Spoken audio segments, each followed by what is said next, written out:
só sugestão, tá, Sibeli? Tem tantos livros assim, por exemplo, Palavras da Vida Eterna, de Francisco Xavier, Emmanuel, tem Fonte Viva, sabe? Tem muitos livros assim, que os capítulos são muito grandes, que dá para fazer uma leitura de meia hora, 15 minutos, dá 2 capítulos, sabe? Tem muitos livros assim, esse aqui que está na minha frente, sabe? Mas, por exemplo, tem esses próprios livros por exemplo, Jesus e Atualidade, é rápido, os capítulos são pequenininhos, só um exemplo, entendeu? Mas tem muitos aí que assim me foge a cabeça.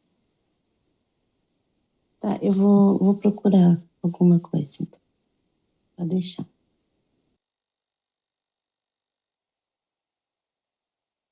Bom dia, mãe. É uma sugestão para... Bom dia, minha linda. Bom dia a todos. Uma sugestão para vocês, para manter a corrente na terça e no sábado. Eu vou continuar de onde a gente parou na outra semana, tá? E continua no mesmo processo de reencarnação do Segismundo, e eu vou começar só daqui de cima. A gente parou aqui na A explicação. Espera aí, deixa eu fechar aqui. Mãe, seu microfone está aberto. Deixa eu ver se eu consigo fechar para ela. Vou fechar. Eu ia fechar, mas aí eu tenho que ficar procurando aqui. Vamos lá. A gente parou na explicação, mas eu vou começar aqui em cima. O trabalho inicial, que a rigor lhes compete na organização do feto, passa a ser executado pela mente materna e pelos amigos que os ajudam de nosso plano. São inúmeros os que regressam à crosta nessas condições, reconduzidos por autoridades superiores de nossa esfera de ação. Em vista das necessidades, certas almas encarnadas de certos lares e determinados agrupamentos. Peraí, que eu li errado. Inúmeros são os que regressam a... Peraí, gente, desculpe, eu vou ter que parar para ir tirar o negócio daqui de perto de mim. Só um instantinho, perdão.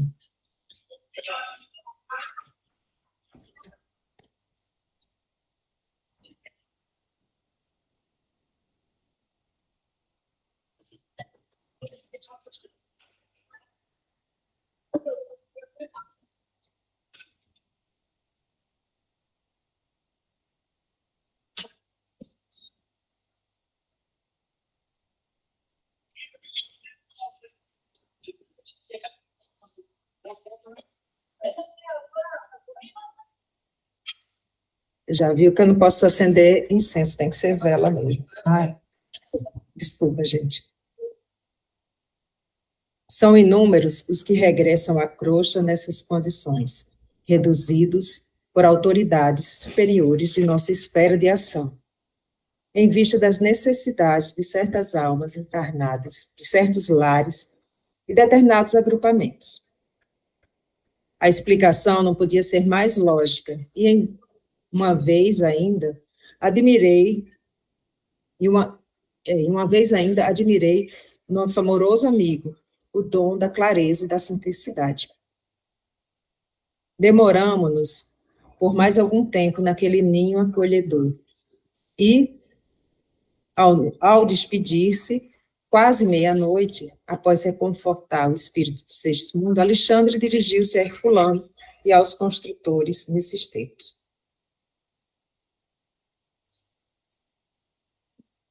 Espera aí, está passando, claro.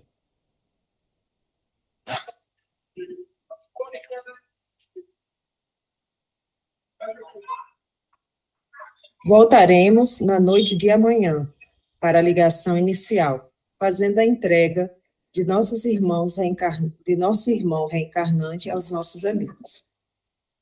Um dos espíritos construtores, que parecia o chefe do grupo em operação, abraçou comovidamente e falou: contamos com seu concurso para a divisão da cromatina no útero materno. Com muito prazer. Redarguiu bem-humorado. Voltando a outras ocupações, não continha as ideias novas que a experiência de Segismundo despertava em mim. Como seria feito o auxílio naquelas circunstâncias? Raquel estaria consciente da nossa colaboração? Como interpretaria o casal as atividades do nosso plano, caso viesse a conhecer a extensão da nossa tarefa? Alexandre, porém, incumbiu-se de interromper minhas indagações interiores, acrescentando, como se estivesse ouvindo os meus pensamentos. Em casos dessa natureza, André, a nossa intervenção desenvolve-se com a mesma santidade que caracteriza o concurso de um médico responsável e honesto, ao praticar a intervenção no parto comum. A modelagem fetal e o desenvolvimento do embrião obedecem a leis físicas naturais, a qual ocorre na organização de formas em outros reinos da natureza. Mas em todos esses fenômenos, os ascendentes de cooperação espiritual coexistem com as leis, de acordo com o plano de evolução ou resgate.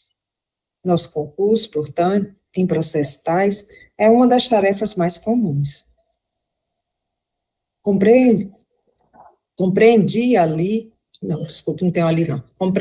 a elevação do esclarecimento e pacifiquei a mente, esperando o dia seguinte. Pode falar. Eu não sei, não conheço isso aqui, não. Essa cromatina é ligada à cromossoma, porque ele fala aqui, contamos com seu concurso para a divisão da cromatina no útero materno. O que é isso? É isso mesmo, é ligada à genética. Tá. É do material genético, sim. Deixa eu voltar aqui. Ai. Perdão, gente. Me perdi aqui. Compreendi a elevação do esclarecimento e pacifiquei a mente, esperando o dia seguinte. Escoadas, porém, às horas do dia, a curiosidade voltou a espicaçar-me.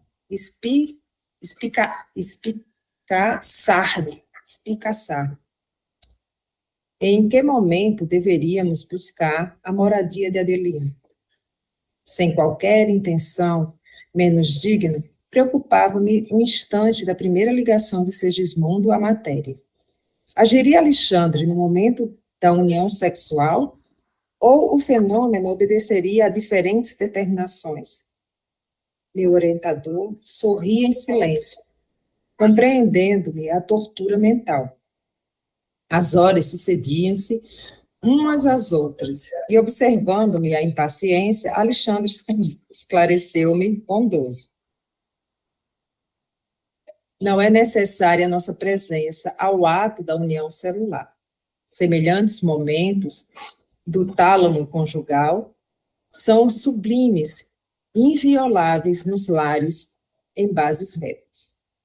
Você sabe que a fecundação do óvulo materno somente se verifica algumas horas depois da fecundação. Não, peraí, me perdi. Você sabe que a fecundação do óvulo materno somente se verifica algumas horas depois da união genesíaca. O elemento masculino deve fazer extensa viagem antes de atingir o seu objetivo. E sorrindo, acrescentou: temos tempo. Compreendi a delicadeza dos esclarecimentos e sequioso de informações referentes ao assunto, interroguei. Com relação às uniões sexuais, de acordo com o seu parecer, todas elas são invioláveis? Isso não. Aduziu o instrutor atencioso. Você não deve esquecer que aludi aos lares em bases retas. Todos os encarnados que edificam o ninho conjugal sobre a retidão conquistam a presença de testemunhas respeitosas, que lhes garantem a privacidade dos atos mais íntimos, consolidando-lhes as fronteiras vibratórias e defendendo-as com as forças menos dignas, tomando por base dos seus trabalhos, os pensamentos elevados que encontram no ambiente doméstico dos amigos. Não ocorre o mesmo, entretanto, nas moradias cujos proprietários escolhem baixas testemunhas espirituais. Ainda bem, gente, ainda bem que o André é bem curioso, né? Porque as dúvidas que vão aparecendo na cabeça dele são as que vão aparecendo na nossa cabeça também, né? E ele vai sempre respondendo seguido. A esposa infiel aos princípios nobres da vida em comum e o esposo que põe sua casa em ligação com o meretrício não deve esperar que seus atos afetivos permaneçam coroados de veneração e santidade. Suas relações mais íntimas são objetos de participação das desvairadas testemunhas que escolheram. Tornam-se vítimas inconscientes de grupos perversos, que lhes partilham as emoções de natureza fisiológica, induzindo-as às mais dolorosas viciações. Ainda que esses cônjuges infelizes estejam temporariamente catalogados no pináculo de suas posições sociais humanas, não poderão trair a miserável condição interior, sequiosos, que vivem de prazer criminoso, dominados de estranha e incoercível volúpia. Pode falar. Isso eu achei interessante, como você falou, né? Eu li um livro, até acabei de ler, foi essa semana passada, Diálogo com o Executor. O livro todo baseado nisso aqui. Como ele fala aqui, desvairadas testemunhas que escolheram. É um fato. Isso aí ocorre na maioria dos lares, porque são lares que às vezes estão vampirizados nas suas relações sexuais. Aí você vê na televisão, em muitas mídias, a sensualidade da mulher sendo muito exposta, a masculinidade do homem sendo valorizada, sabe? Isso tudo ficou uma vibe muito forte dentro da nossa sociedade.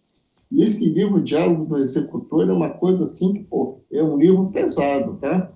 Então, chega o lance do vampirismo, depois eles morrem, né? Porque uma família, até a filha vai trabalhar no prostíbulo, a mãe começa a trair o marido com o patrão, tal como ele está falando aqui. Só que o livro que envolve toda essa parte e mostra como a nossa sociedade está pesada. Isso aí está correndo no nosso dia a dia, a gente acha isso natural, que não é.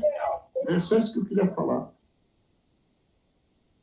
Eu acho que desde muito tempo, essas relações são apresentadas assim. Hoje tem uma visibilidade maior devido aos meios de comunicação que facilitam, né, esse tipo de informação e abordagem chegar, né, a todo mundo, né, de uma forma até bem, não vou dizer cruel, que a palavra não é essa, mas antigamente essa mesma volúpia existia, só que não era propagada porque não tinha um meio fácil, mas existiam os bordéis, existiam as festas dentro da sociedade para a propagação de sexo, de droga e tudo mais. Sim, eu acho que é uma coisa que ao mesmo tempo também existe também uma nova compreensão do sexo, da forma dessa nova juventude, dessa juventude de agora, ver a mulher, ver o homem de uma forma diferente, não vê como a mulher principalmente, não vê só como um pedaço de carne, um objeto, uma coisa que vai ser usado. Eu acho que também tem um outro lado que a gente pode até falar que é uma evolução dessa visão. Pode falar, Tchê. Isso que você acabou de falar aí, vi de André Luiz. André Luiz, ele frequentava prostíbulo e teve doença venérea. Simples. E aí, mas isso tudo que eu quero falar é que houve um ápice. Isso que você falou realmente tem fundamento, que os nossos filhos nós já criamos de uma outra forma diferente da visão do sexo. Até o próprio colégio passou a ter visão do sexo, que antigamente você falar de sexo era pecado. Então, o que você tinha? Você tinha as doenças venéreas que seguravam um pouco, tá? E era comum também as pessoas morrerem de cancro com problema neurológico, sabe? Ficava cego, acho que o cancro da cegueira, não me lembro mais detalhes. E isso era comum. Aí surgiu a penicilina, opa, que bom! Aí esse problema jogou para o escanteio, aí tudo bem, aí veio a pornografia forte. Aí aconteceu, mas aí a mulher se segurava com medo da criança, né? Aquela confusão toda que a gente já sabe. Aí, pum, surgiu a pílula. Olha só, aí ficou, o que segurava um pouco eram esses dois fatores genéticos, esses dois fatores do conhecimento. Um foi a penicilina, outro foi a pílula, que libertou a mulher. Então, libertou a mulher, libertou a sociedade de forma degradante, como foi que foi a geração do sexo rock and roll. Então, quer dizer, foi uma degeneração total. Agora, essas pessoas que foram frutos dessa degeneração, algumas delas pegaram as crianças, e pegaram os filhos e educaram de forma mais racional, nem cristã, mais racional mesmo, de mostrar o que é a degradação humana. Então, essa geração, como você falou, já é mais consciente, mas em algumas famílias, nem todas, porque, como ele está falando aqui no livro, o cara que ainda frequenta o prostíbulo, a mulher que fica se aventurando, até os casais se programam para se aventurar. Não estou questionando nada disso, não. Estou te falando que isso aí entra essa vibração negativa que os filhos absorvem também, como ele está falando. Isso se estende a todos, é só isso. Vou continuar. Entendendo a magnitude de suas elucidações, afirmei respeitoso. Entretanto, considerando o perigo de certas atitudes inferiores dos que assumem o compromisso da fundação de um lar, que condição, por exemplo, é a da esposa fiel e devotada ante um marido desleal e aventureiro no campo sexual.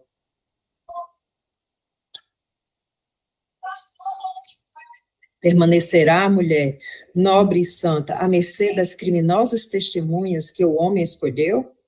Não, disse ele veemente. O mal não pode perturbar o que é genuinamente bom. Em casos dessa espécie, a esposa garantirá o ambiente doméstico, embora isso lhe custe as mais difíceis abnegações e pesado sacrifício. Os atos os atos que lhe exijam a presença enobrecedora são sagrados, ainda que o companheiro, na vida comum, se tenha colocado em nível inferior aos brutos. Isso vale para os dois lados, né? Aqui ele colocou a mulher, mas pode ser o homem também que está segurando. Em situação como essa, no entanto, o marido imprevidente torna-se paulatinamente cego à virtude e converte-se, por vezes, no escravo integral das entidades perversas que tomou por testemunhas habituais, presentes em todos os seus caminhos e atividades fora do santuário da família.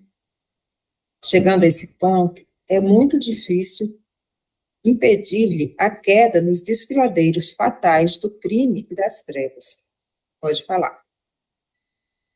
Isso que você acabou de falar aí, achei interessante, porque a respeito da mulher que você falou, os homens também. Porque nessa época aqui que foi escrito esse livro, na sociedade, era o tal do homem alfa, o homem alfa, né? O macho alfa. E aí era comum os pais caminharem os filhos para o prostíbulo. Cara, isso aí era coisa recorrente na sociedade. Se os pais não levassem, os amigos levavam. Por isso que ele fala que a mulher era o único sustentáculo do lar moralmente. Como eu dei um exemplo do próprio André Luiz, que ele frequentava bordéis. E aí, o que acontece? Hoje em dia, basta ser o homem e a mulher, porque a mulher também ficou desregrada. porque ela está com algum problema no lar, tem a pílula, tem isso, tem aquilo, tem as facilidades do trabalho fora e com outras coisas mais, e no dia a dia, ela pode também trair como o homem traía, e pode frequentar os mesmos lugares que os homens traíam. Pronto. Então, quer dizer, agora fica uma coisa mais nivelada e mais clara. E a pessoa que toma essa atitude, ela já toma consciente, quer dizer, as pessoas que têm um princípio cristão, né? Como a gente aqui, que a gente já lê, já participa de tudo isso, pelo menos envelhecer, nós já temos essa consciência que nós somos responsáveis pelos nossos próprios atos e atitudes. Então, a gente bota na balança e vê o que quer. Mas até então não tinha isso, só isso que eu queria falar. Continuar. Oh, meu Deus, exclamei. Quanto trabalho esperando o concurso das almas corajosas. Quanta ignorância a ser vencida. Você diz bem, acrescentou o orientador gravemente. Porque, de fato, a maioria das tragédias conjugais se transferem para além de tudo, criando novos, pavorosos infernos para aqueles que as viveram na crosta do mundo. É muito doloroso observar a extensão dos crimes perpetrados na existência carnal. E ai dos desprevenidos que não se esforçam a tempo no sentido de combater as paixões baixas. Angustioso lhes é aqui o despertar. Calei-me e Alexandre, pensativo, entrou também em silêncio profundo, dando-me a entender suas admiráveis faculdades de concentração. Era aproximadamente 22 horas, quando nos pusemos a caminho da residência de Raquel.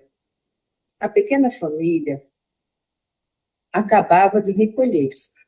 Herculano e os demais receberam-nos com inequívocas demonstrações de carinho.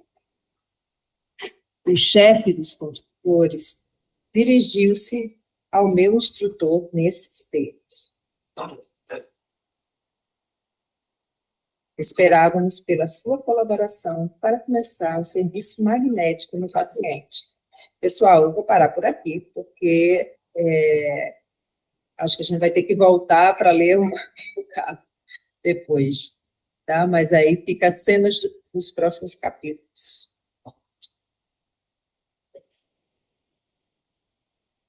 A cena dos próximos capítulos, só quando o Vosmecê voltar. Quando eu voltar de viagem, sabe? E aí vocês vão lendo o que gostarem. É uma coisa assim que eu achei que ia aproveitar antes da gente entrar. Depois, porque está gravando, então depois a gente conversa. Eu estava esperando chegar no final para ver se André Luiz ia perguntar para ele. Porque a gente já está bastante tempo, né? Até alguém comentou esses dias, não sei se foi nesse capítulo, porque é um planejamento longo, né? Como será que acontece quando não tem essas famílias constituídas, quando não é uma gravidez planejada? Eu espero que André pergunte. Seria... Mas ele, eu acho que mais acima, deixa eu só baixar aqui um pouquinho, porque eu acho que está um pouquinho alto. Compartilhar com vocês. Eu acho que ele falou, em algum momento,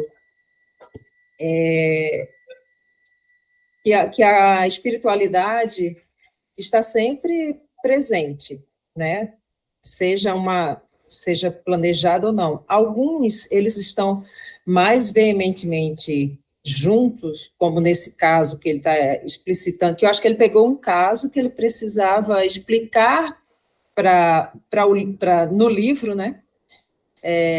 Todo o processo de um ser que vai voltar num lar que ele não é tão querido, porque são inimigos, né? Então, assim, de todo o processo, como é que se dá, para que a gente tenha uma ideia do que acontece tanto nos que vêm já por missão, os que vêm por resgate, os que vêm por colaboração, assim, para que a gente tenha ideia mais ou menos do processo todo de reencarnação, de fecundação, de como o espírito se liga, né? E a partir daí, desse capítulo de agora, que eu acho que vai aparecer essa ligação, como é que é feita, todo esse processo amoroso que a espiritualidade tem com a gente.